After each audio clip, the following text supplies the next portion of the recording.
గౌరవ ముఖ్యమంత్రి చంద్రబాబు నాయుడు గారికి, NTR memorial trust managing trustee Bhuvaneswari గారికి, ఉప ముఖ్యమంత్రి నాకు అన్న సమానమైన పవనన్నకి, మీ అందరి బాలయ్య, నా ఒక్కడే ముద్దల మావయ్య బాలయ్య బాబు గారికి, ఈ ఈవెంట్ హీరో నా మిత్రుడు తమన్ గారికి, ప్రజాప్రతినిధులు, ఇక్కడ విచ్చేసిన విద్యార్థులందరికీ పేరు పేరున నా హృదయపూర్వక నమస్కారం. తలసీమియా బాధితుల సాయం కోసం చేపట్టిన ఈ కార్యక్రమానికి అనేక మంది దాతలు రూపాయి నుంచి లక్షల్లో సహాయం చేసినందుకు మీ అందరికీ మేము రుణపడి ఉంటాం. ఎన్టీఆర్ ట్రస్ట్ అంటే చిరునవ్వు, ఎన్టీఆర్ ట్రస్ట్ అంటే ఒక భరోసా, ఎన్టీఆర్ ట్రస్ట్ అంటే ఒక నమ్మకం. విశ్వవిఖ్యాత నర సార్వభౌమ స్వర్గీయ శ్రీ నందమూరి తారక రామారావు గారి స్ఫూర్తితో, చంద్రబాబు నాయుడు గారి ఆలోచనతో, భువనేశ్వరి గారి ఆచరణతో ఈరోజు ఎన్టీఆర్ ట్రస్ట్ నడుస్తుంది. 1995లో ఒక అడుగుతో మొదలైన ఎన్టీఆర్ ట్రస్ట్ అహర్నిశలు తెలుగు ప్రజలు ఎక్కడున్నా వాళ్ళకి అండగా నిలబడింది. విద్య, వైద్యం, స్వయం ఉపాధి, అదేవిధంగా ప్రకృతి వైపరీత్యాలు వచ్చినప్పుడు తెలుగు ప్రజలకి అండగా నిలబడింది ఎన్టీఆర్ ట్రస్ట్. స్త్రీ శక్తి పేరుతో వేలాది మహిళలు కూడా స్వయం ఉపాధి అందిస్తుంది ఈ ఎన్టీఆర్ ట్రస్ట్. ఇక్కడున్న మీ అందరు తెలుసు, 226 రోజులు 3132 కిలోమీటర్లు నేను పాదయాత్ర చేశా. ఆ యువగలం పాదయాత్రలో అడుగడుగున ఎన్టీఆర్ ట్రస్ట్ చేసిన కార్యక్రమాలు కానివ్వండి, లేదంటే ఎన్టీఆర్ ట్రస్ట్ వల్ల బాగుపడిన పిల్లలు నన్ను స్వయంగా కలిశారు. దాంట్లో మీకు కొన్ని ఉదాహరణలు నేను ఇవ్వాలి. అనంతపూర్ జిల్లాలో శ్రావణి అని ఒక చెల్లి నన్ను కలిసింది. మధ్యాహ్నం లంచ్ కోసం బ్రేక్ అయినప్పుడు ఆమె వచ్చి నన్ను కలిసి ఆమె బాధ నాకు వ్యక్తం చేసింది. చిన్న వయసులో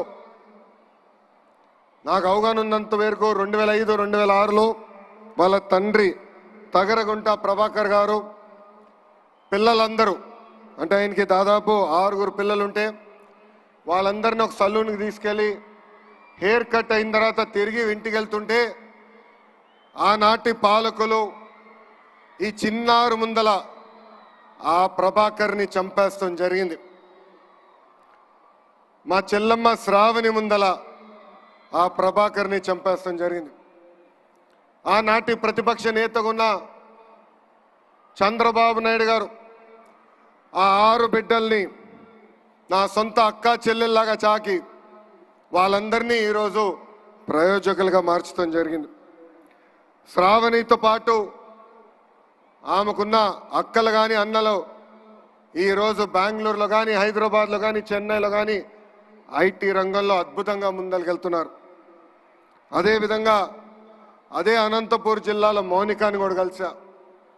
మౌనిక తండ్రి శ్రీనివాస్ గౌడ్ని కూడా ఫ్యాక్షన్ దాడిలో చంపేస్తే మౌనికాని ఆమె చెల్లి నాగమణిని కూడా చదివించింది గౌరవనీయులు చంద్రబాబు నాయుడు గారు.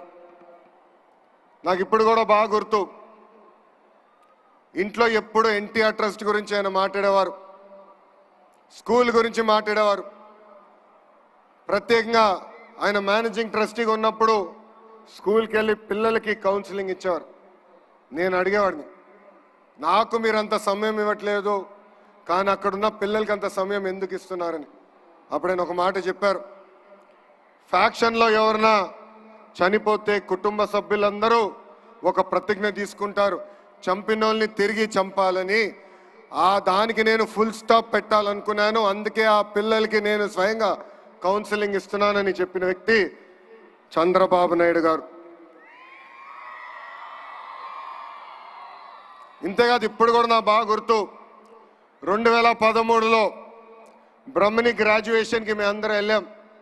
అమెరికాకి వెళ్ళి తిరిగి వచ్చే సమయంలో మేము న్యూస్లో చూసాం ఉత్తరాఖండ్లో వరదలు బాగా వచ్చినాయి, అక్కడికి వెళ్ళిన ప్రయాణికులందరూ చిక్కుపోయారని. ఇక్కడ చాలామందికి తెలుసు అమెరికా నుంచి వచ్చినప్పుడు జెట్ లాగ్ అనేది ఉంటుందని. పొద్దున 3ంటికి వచ్చాం, నేను హాయిగలి పడుకున్నా. మధ్యాహ్నం లేచి బయటకు వచ్చి అమ్మని అడిగా, నాన్నగారు ఎక్కడున్నారంటే ఇప్పుడే ఢిల్లీకి వెళ్ళారు, ఉత్తరాఖండ్లో ఏం జరుగుతుందో తెలుసుకుందామని బయలుదేరారని.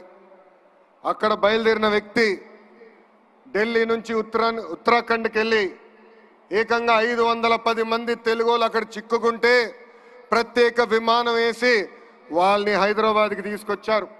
అంతేకాదు మాకు చెప్పారు, హైదరాబాద్లో మీరు రిసీవ్ చేసుకోండి, వాళ్ళకి ప్రత్యేక వాహనాలు బస్సులు ఏర్పాటు చేయండి, తిరిగి వాళ్ళ ఇంటికి చేర్చే బాధ్యత మీరు తీసుకోండి అని చెప్పిన వ్యక్తి గౌరవ చంద్రబాబు నాయుడు గారు.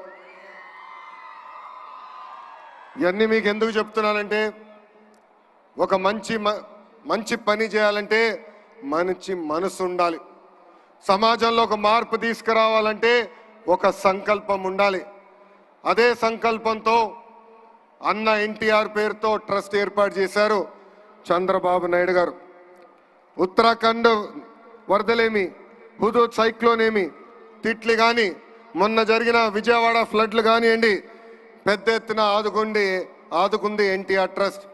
అంతేకాదు కోవిడ్ అప్పుడు అన్నమయ్య డ్యామ్ గేట్లు కొట్టుకుపోతే ఆనాటి ప్రభుత్వం స్పందించబోయినా 48 కుటుంబాలకి ఆర్థిక సహాయం చేసి అండగా నిలబడింది ఎన్టీఆర్ ట్రస్ట్. ఇంతేకాదు కోవిడ్ వచ్చినప్పుడు మాస్కులు, మందులు, ఆక్సిజన్ కాన్సన్ట్రేటర్లు కూడా అందించింది మన ఎన్టీఆర్ ట్రస్ట్. గత 28 సంవత్సరాలుగా అనేక కార్యక్రమాలు చేసింది ఎన్టీఆర్ ట్రస్ట్. ఒక ట్రస్టీగా నేను కూడా దాదాపు 5 సంవత్సరాలు ఎన్టీఆర్ ట్రస్ట్ కోసం సేవలు అందించాను. ఈ 28 సంవత్సరాల్లో సుమారుగా 8,70,000 పేషెంట్లకి బ్లడ్ అందించింది. ఇంతేకాకుండా 100 పిల్లలు తలసీమతో బాధపడుతుంటే ఆదుకుంది ఎన్టీఆర్ ట్రస్ట్. ఇంకో పక్కన 13,000 హెల్త్ క్యాంపులు ఏర్పాటు చేసి దాదాపు 23 కోట్ల రూపాయలు ఖర్చు పెట్టి ఉచితంగా మందులు కూడా అందించింది ఈ ఎన్టీఆర్ ట్రస్ట్.